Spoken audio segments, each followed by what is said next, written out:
Connor, you're not a believer in either of those teams last night, huh? That game stunk, you said? No, not at all. I mean, I think the big worry for Fields is the offensive line was worse than Dan Orlovsky's mentions last night. Like, they have a lot of problems. Fields is moving around a lot. Granted, he made some unbelievable throws while he was moving around. But, I mean, there's no one that you can say on Seattle's D-line, like, oh, yeah, I know who that is. That's a guy. Where you look at the, AFC North, not even the other games they're playing, Packers have an unbelievable D-line. NFC North. Somebody's going to say this guy doesn't even know, yeah. Excuse me. I apologize. I was thinking they're also playing the AFC East. A lot of good D-lines in that division as well. So we'll see what happens, but Fields look great. So, the Bears win. A lot of hope. Bears exactly. Seahawks look terrible. Very bad. They looked very, very bad. Now, Seahawks fans turned. There's a beautiful video of a lady on my Instagram account that Gumpy posted up there of her booing the team. Yeah, fed up. Just sick of it. She's done. I wondered this. The 12s up there have been a storyline for the Seattle Seahawks for a long time. Yeah. Ever since the new stadium came in. Yeah. Hey, this is the loudest stadium in all of sport. The 12s go bananas. Get the most false starts in the league. Ever. Yeah. Impossible to play up there. Yeah. There's a lot going on in Seattle, right? They can save the world. They got a lot of other stuff going on in Seattle, right? The XFL season. The XFL starting up. They got a squad. Yeah, Sounders look good this Sounders year. look great. Of course. I mean, I don't know if they're going to travel up to the Portland Timbers, but I mean, Maybe an NBA franchise. the Kraken. Kraken are crushing. Kraken are there. I mean, I know they're great sports fans up there in the Pacific Northwest, but I think they've been great sports fans specifically because they've had a team that's been like in it every single year. What's going to happen to that stadium if they have 1, 2, 3, 4.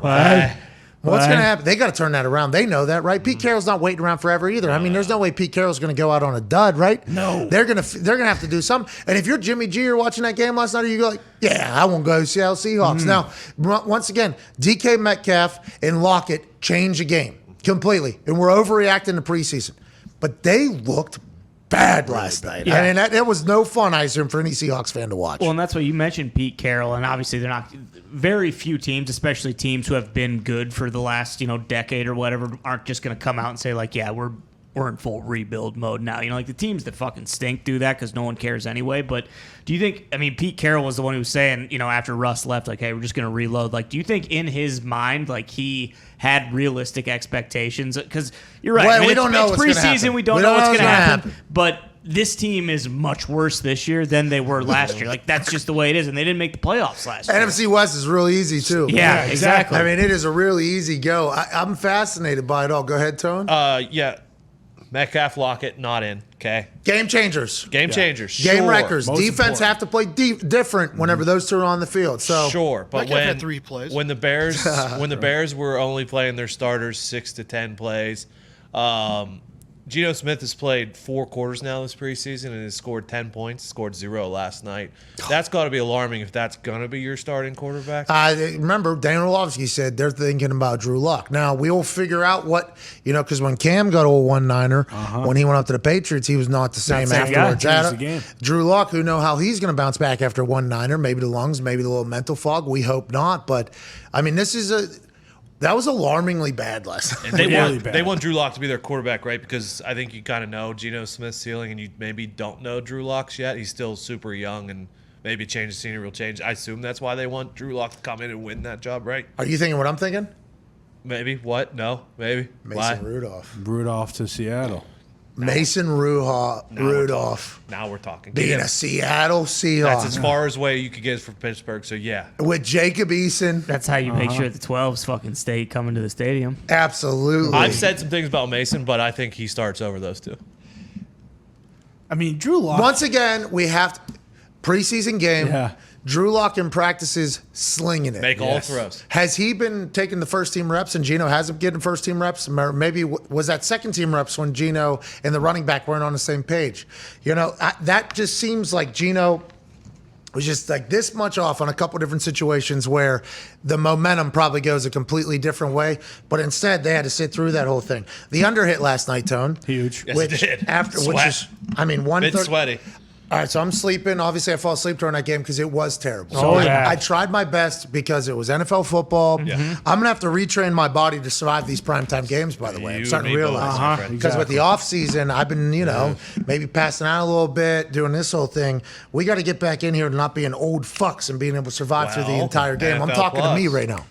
11:30. Condensed games. Wake up in the morning. Yeah, watch- but condensed games don't have special teams in there. They don't have the punts in there. They don't have the flow of the game in there. I enjoy watching the games Sure. because I enjoy the flow. Because I think you really learn a little bit more about the teams whenever you're kind of experiencing the games with them. So I like watching entirety of games. Now, not possible. Can't watch every game. And I'm going to learn that week one. I'm going to be trying to watch every fucking game. And I'm going to realize, I'm really only watching like 3 of these games and only getting the highlights of those other games. So maybe I could watch the 45-minute clips to do that on NFL Plus, which is awesome.